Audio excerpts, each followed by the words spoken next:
Salut à toi, j'espère que tu vas bien. Donc aujourd'hui, on se retrouve dans cette vidéo pour parler un peu des 3 erreurs fatales que font pour moi 90 des pilotes lorsqu'ils démarrent une société pour essayer de trouver un peu de sponsoring.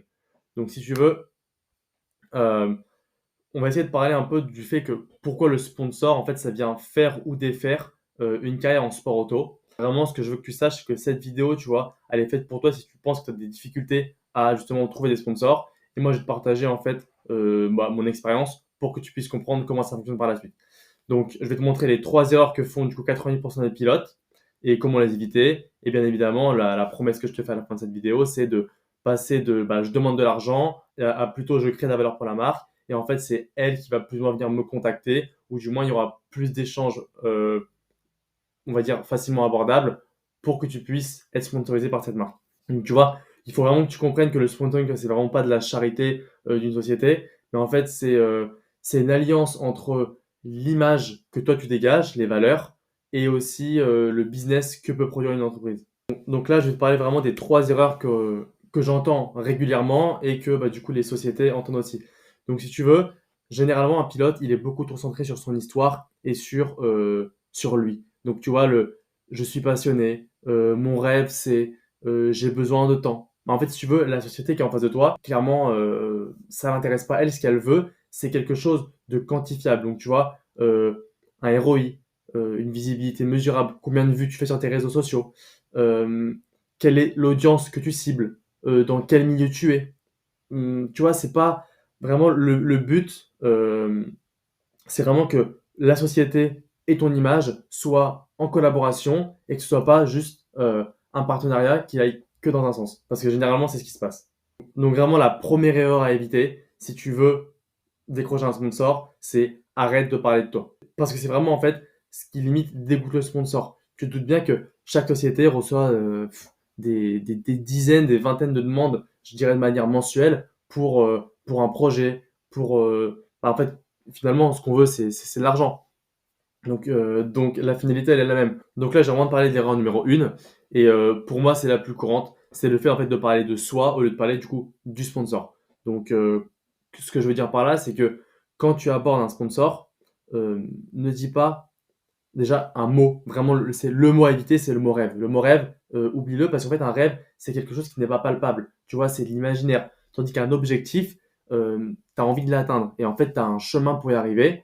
Et rien que ce mot-là, dans un dossier de sponsoring, il faut que tu l'évites. Donc le mot rêve, tu supprimes. Tu vois, moi, j'entends trop souvent des phrases du style, voilà, j'ai besoin de 30, 50, 60 000 euros pour ma saison.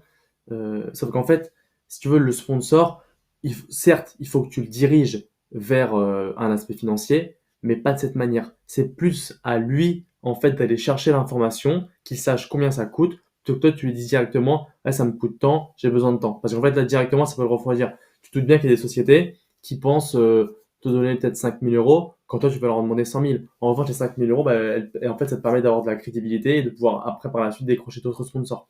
Donc, du coup, ce qu'il faut que tu comprennes bien là-dessus, c'est que le sponsor en soi, lui, il s'en fiche de ta personne. Ce qu'il veut, c'est un retour sur investissement. Et donc, tu vois, un sponsor, c'est pas une banque. Eux, ce qu'ils veulent, c'est de la visibilité, plus de ventes et une meilleure image.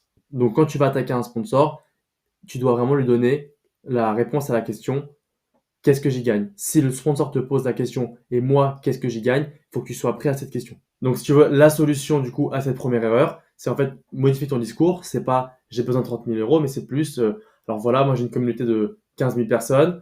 Sur les courses, on peut rassembler jusqu'à 50 000 spectateurs. Ensuite, je suis présent sur 8 événements, que ce soit en France, à l'étranger.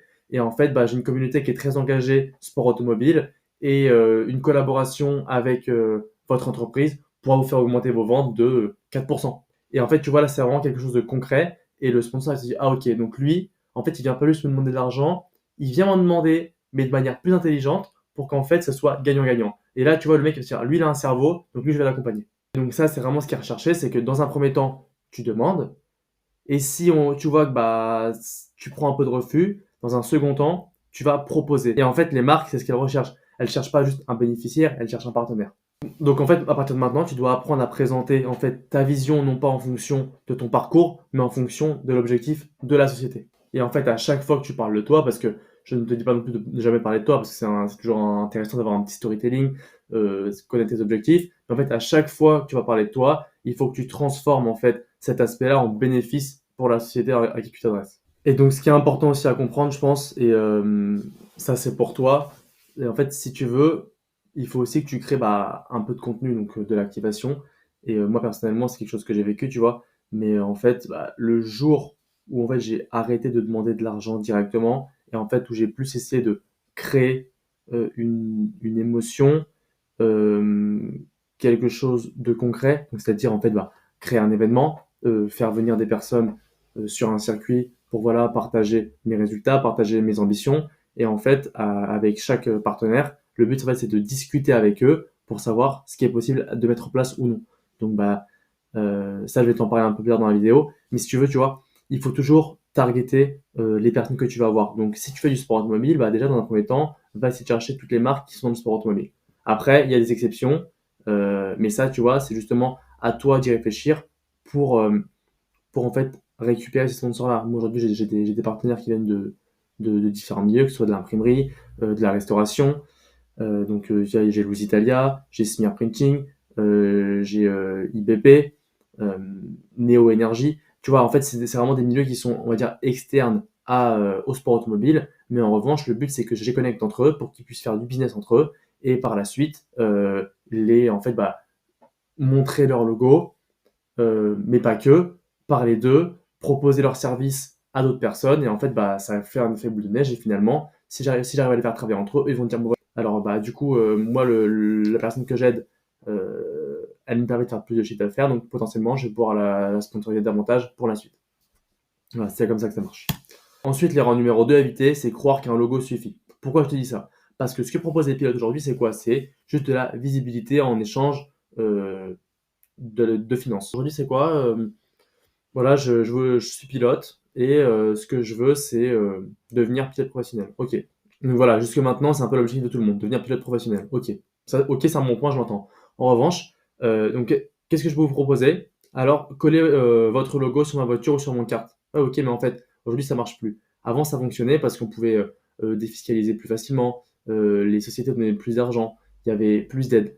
Si tu veux, il faut vraiment modifier ça. Un logo, tu vois, c'est juste de la décoration. Mais en fait, ce qu'une société, elle veut maintenant, c'est de l'activation. La solution à ça, c'est de devenir en fait un média et pas une voiture roulante. Donc, tu vois, aujourd'hui, les marques, elles veulent vivre une expérience à travers toi. Donc, elles veulent de la visibilité, de l'émotion et du contenu. Et pour ça, qu'est-ce qu'il faut que tu fasses? Fais des vlogs pendant tes week-ends de course où justement, on voit le sponsor qui affiche sur ton carte. Tu peux aussi parler un peu de je sais pas si tu es sponsorisé par de l'équipement entier. Alors voilà, aujourd'hui, je porte mon protège-côte Sparco, envoyé par la marque, très confort. Là, du coup, tu fais du placement de produit. Ensuite, il faut que tu crées des vidéos genre behind the scene. Genre, je sais pas si tu vois ce que je veux dire. En fait, si tu montes ta préparation avec ton sponsor ou ta préparation avant la course. Donc, un behind the scene avec ton sponsor, c'est voilà, pour décrocher ce sponsor, j'ai fait des recherches sur telle partie de la société, qui était à la tête, quelle était leur stratégie marketing, quels produits ils vendaient. Et en fonction de ça, j'ai adapté mon approche pour aller décrocher un sponsor avec tout ce travail. Ça peut être aussi une idée de contenu à mettre. Comme ça, en fait, si tu veux, comment dire, ton futur sponsor, il va voir comment tu travailles et comment tu fonctionnes pour aller décrocher une marque. Il va se dire, ah ok, donc lui, il fait comme ça, tandis que moi, généralement, on vient juste me proposer de coller un logo sur la voiture. Là, ce gars-là, il est vraiment dans la recherche, il veut comprendre ce qu'on fait dans la société et vraiment nous aider à nous développer. Bien évidemment, il sait très bien qu'en retour, moi, je veux un accompagnement financier, mais il peut être aussi matériel. Et en fait, il va se dire, voilà, euh, ce gars-là, il a tout compris, donc je l'accompagne. Voilà, aussi quelque chose que tu peux mettre en place.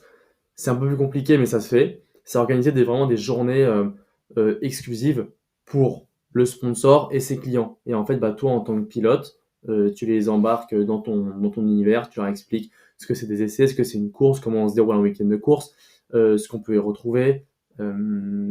Voilà, vraiment leur faire découvrir un univers nouveau et qui se prête au jeu et potentiellement, en fait, parce que ça t'ouvre d'autres portes par la suite. Et voilà, toujours quelque chose qui est bien à faire, c'est vraiment montrer les produits de tes partenaires sans non plus forcer comment dire, à la promotion. Mais tu vois, c'est juste voilà, faire un petit placement de produit habilement pour que du coup ton public puisse potentiellement acheter ce que ton sponsor propose. Donc voilà, le but c'est vraiment de devenir un média vivant, une vitrine de valeur, d'énergie et de professionnalisme. Donc quand une marque elle s'associe à toi, elle doit se dire ce pilote c'est une extension naturelle de notre image. C'est pas une charge en plus. L'erreur numéro 3 que je vois souvent, c'est en fait viser n'importe qui. Le targeting, c'est ultra important dans le sponsoring et puis même dans, dans tout ce que tu fais au quotidien. Il faut vraiment toujours cibler les personnes qui t'intéressent et les personnes qui sont intéressées par ton profil. Donc, tu vois, contacter tout le monde en espérant qu'un seul dise oui, ça fonctionne pas. Donc, tu envoies 200 mails sans stratégie, sans cohérence et tu vois qu'à force, ça finira par fonctionner. Moi-même, je l'ai essayé, hein, je te le dis honnêtement. J'ai envoyé peut-être 500 000 mails depuis que j'ai commencé à chercher des sponsors, mais en fait, ça marche pas. Il faut vraiment que tu cibles les sociétés qui peuvent potentiellement t'aider dès le départ, même si c'est des sommes qui ne soient pas forcément extravagantes, ça t'aidera pour justement trouver la crédibilité et en fait décrocher tes plus gros sponsors par la suite. Donc tu vois, c'est une erreur et cette approche, il faut vraiment la retirer parce qu'en fait, elle détruit ta crédibilité. Parce que si tu veux, même les sociétés, elles parlent entre elles. Il suffit que tu envoies un mail d'une société et à une autre qui sont collées. Elles vont se dire, ouais, est-ce que tu as tel mail? Et elles vont se dire, ouais, bah, c'est clair qu'en fait, on a reçu le même mail, donc finalement, ce gars-là, il n'est pas intéressant. Donc vraiment, que tu fasses quelque chose de personnalisé pour chaque sponsor, pour chaque nouveau prospect finalement. En fait, quand tu contactes une marque sans lien avec ton univers, tu montres que tu n'as pas réfléchi parce que tu passes en fait pour un amateur. Ce que je veux dire par là, c'est que tu vois, tu es dans le sport auto. Donc déjà, commence par te renseigner sur des sociétés qui sont en lien avec ton univers. Donc que ce soit des équipementiers routiers, tu vois, des garages feux verts, euh, Midas. Il y a tellement d'exemples. Ça peut être des personnes qui sont en lien avec des logiciels électroniques liés au développement des voitures. Ça peut être des personnes qui sont dans le carbone. Enfin, vraiment, mais toutes les personnes qui sont reliées au sport automobile et qui peuvent potentiellement en fait t'aider. C'est sûr que si tu vas contacter une société de sous-marins, par exemple, bah forcément, je te donne un exemple comme ça, mais tu vois, ça n'a aucun lien avec ton univers. Donc en fait, la probabilité déjà que la personne en face de toi accepte ta proposition et ton partenariat, en fait, elle est diminuée. Donc déjà, cible les sociétés qui sont intéressantes pour toi. Et une fois que tu as justement touché tout ce panel-là, modifie ta cible et va sur des aspects un peu plus larges. Donc là, tu vois, je parle de fast-food. En effet, je pense que tu as déjà vu des voitures qui sont sponsorisées par McDonald's, mais c'est généralement des personnes qui ont leur propre enseigne, en fait, qui sponsorisent d'autres voitures. Et en fait, disons que c'est un marché interne qui se fait entre eux. Mais du coup, voilà. Dans un premier temps, on va chercher les sociétés qui sont en rapport avec ce que tu fais. Et après, on va sur des sociétés un peu plus larges, un peu plus éloignées. Mais il faut toujours que tu aies une approche tactique et en fait que tu leur proposes quelque chose qui permet de leur faire évoluer leur chiffre d'affaires ou leur visibilité. Donc, comme je te disais, vraiment que tu sois sélectif et stratégique. Donc, regarde leur campagne, leur communication, leurs ambitions. Et en fait, demande-toi, est-ce que je peux leur apporter une image qu'ils n'ont pas encore où en fait je peux leur apporter une histoire différente, un lien avec ma communauté. Est-ce que je peux leur apporter des ventes? Est-ce que voilà, je peux leur faire augmenter leur ROI?